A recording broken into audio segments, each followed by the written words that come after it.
Pai do Senhor, sejam muito bem-vindos a mais uma aula da nossa Escola Bíblica Dominical.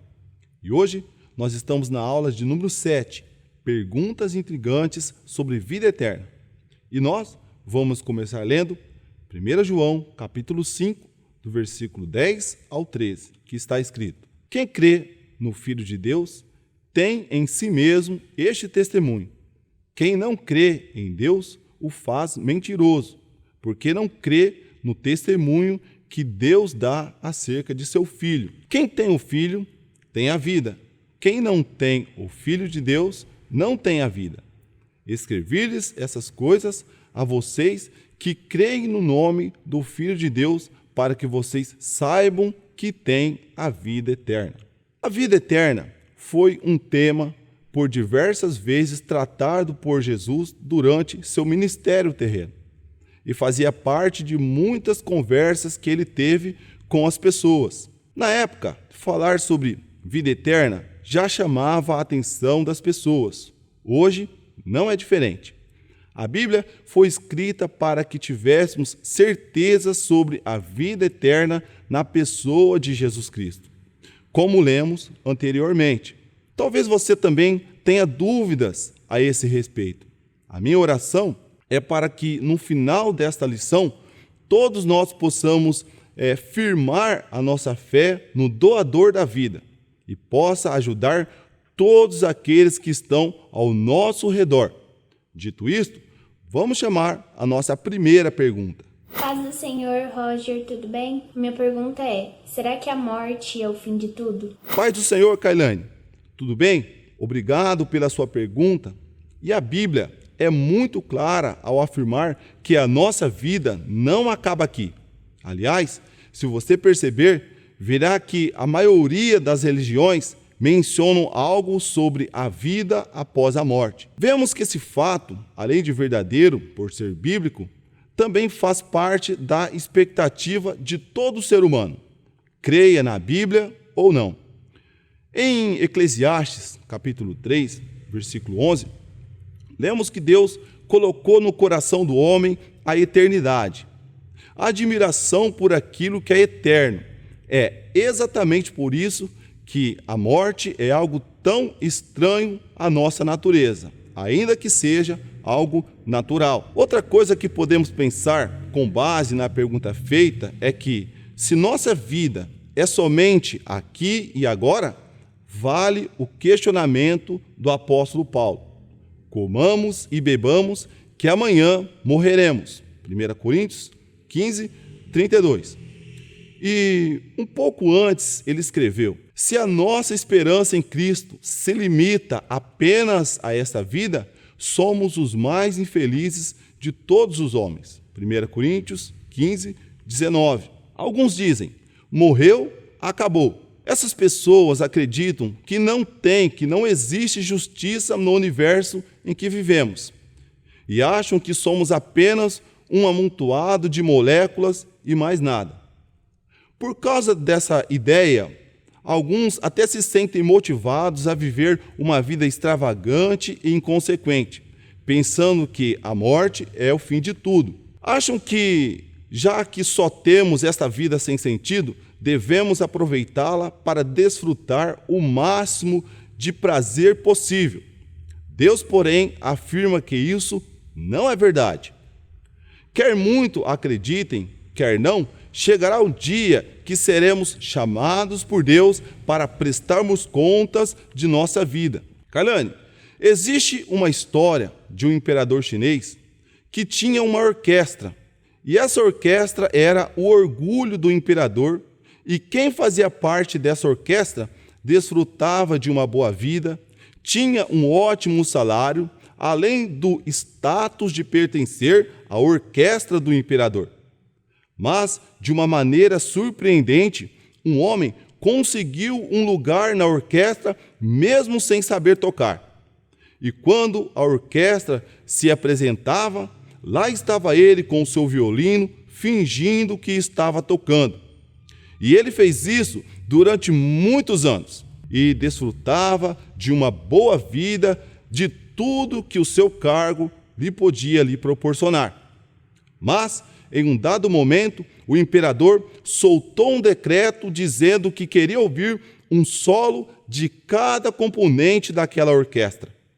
Ele deu uma desculpa dizendo que estava doente, mas os médicos do imperador não aceitaram aquelas desculpas e ele tinha que comparecer diante do imperador para tocar a música. Esse homem acabou se comprometendo seriamente, porque mesmo fazendo parte da orquestra, sem saber tocar, ele teve anos para aprender e não o fez.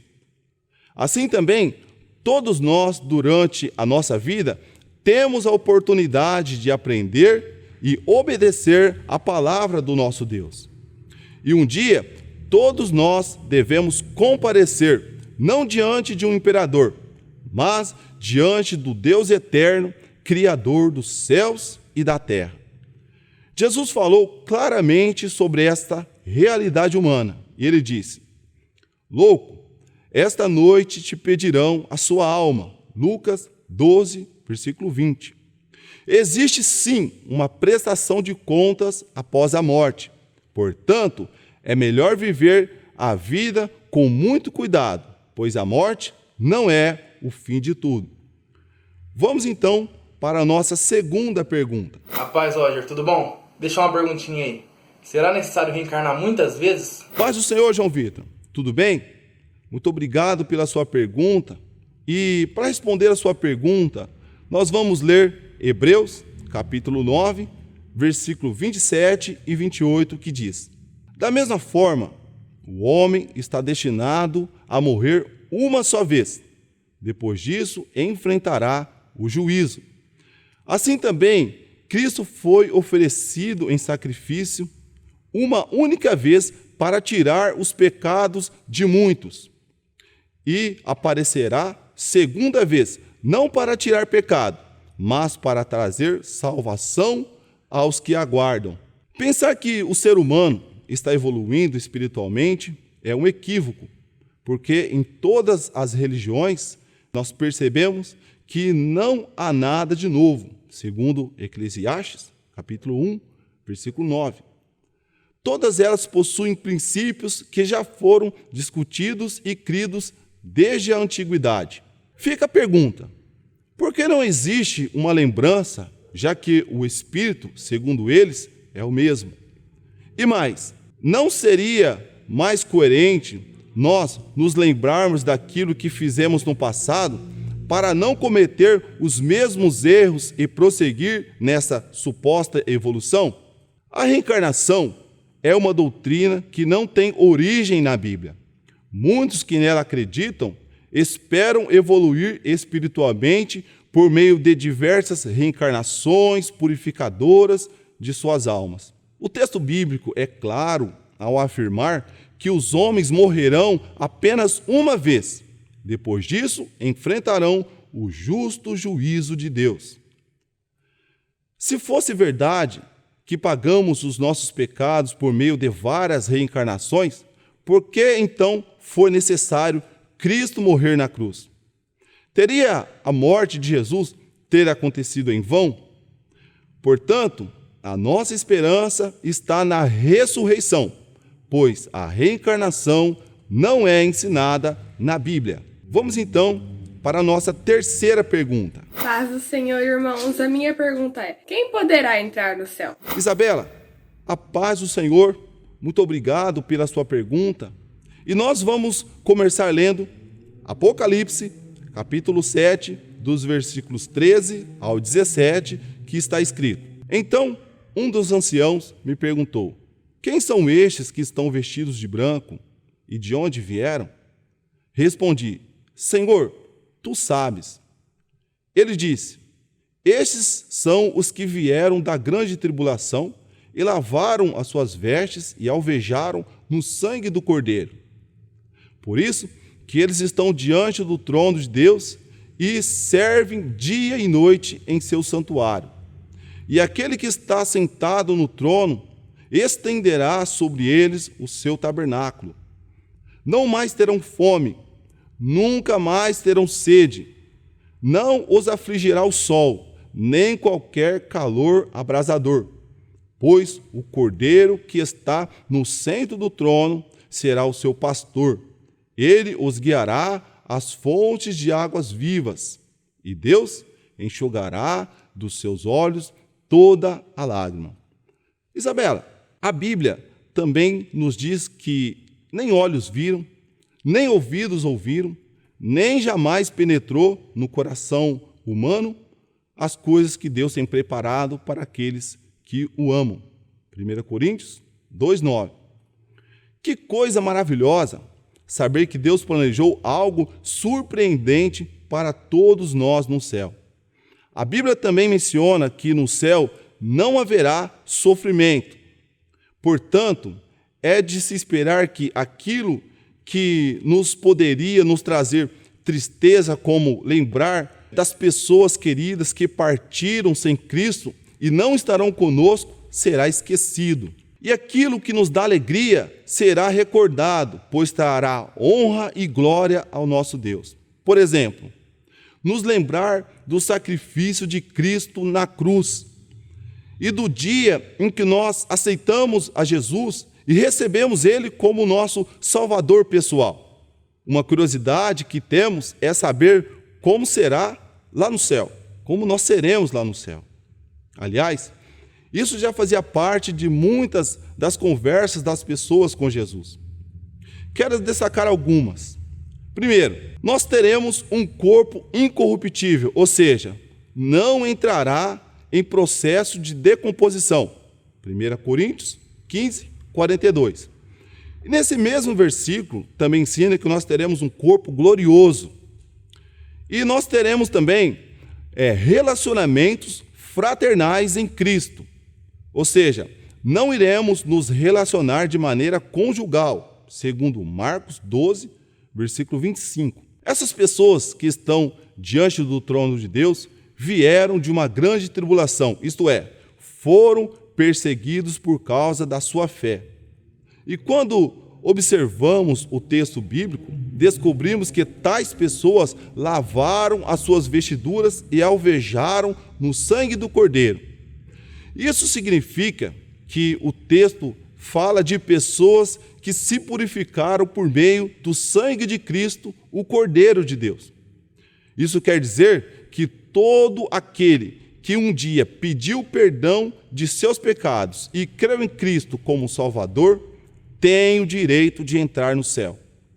Isso não é conseguido pela religião, nem pelas obras, nem pela prática de caridade, mas sim pelo perdão gratuito de Jesus. Vamos então para a nossa quarta pergunta. A paz do Senhor, Roger. Então, a minha pergunta vai ser, será que Jesus voltará outra vez? Paz do Senhor. Adrian, tudo bem?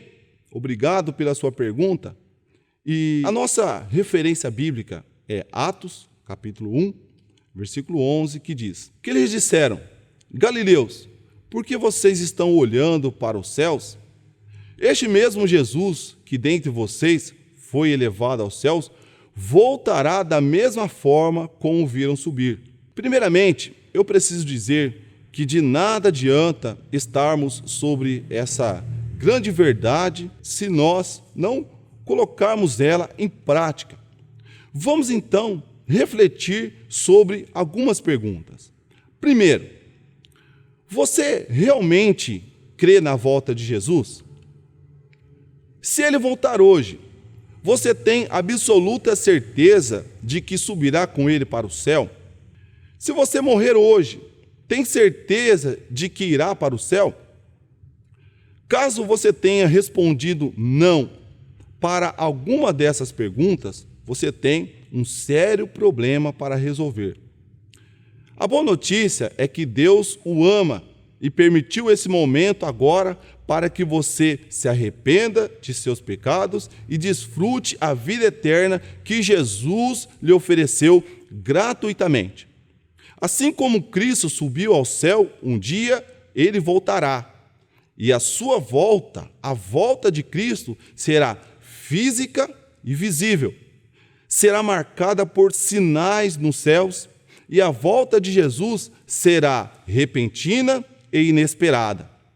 Ele vem buscar um povo santo, zeloso e de boas obras. Se você deseja receber Jesus como Senhor e Salvador da sua vida, faça isso agora mesmo e repita comigo esta oração. Senhor Jesus, reconheço que sou pecador e que tenho vivido de maneira contrária à sua vontade. Peço perdão pelos meus pecados e também que o Senhor venha fazer parte da minha vida, me dando condições para viver como o Senhor deseja. Peço ajuda para que eu possa ser uma pessoa que viva pelo Senhor e para o Senhor. Em nome de Jesus Cristo, eu oro. Amém. Se você fez essa oração, busque pessoas que possam lhe ajudar na caminhada cristã. Compartilhe com ela a sua decisão. Testemunhe de Jesus, ou seja, fale de Jesus para outras pessoas. Que Jesus Cristo, o doador da vida eterna, abençoe você e a sua família. Assim, chegamos ao final de mais uma aula. Semana que vem, estudaremos perguntas intrigantes sobre nova vida. Desde já, o meu muito obrigado, forte abraço e até semana que vem.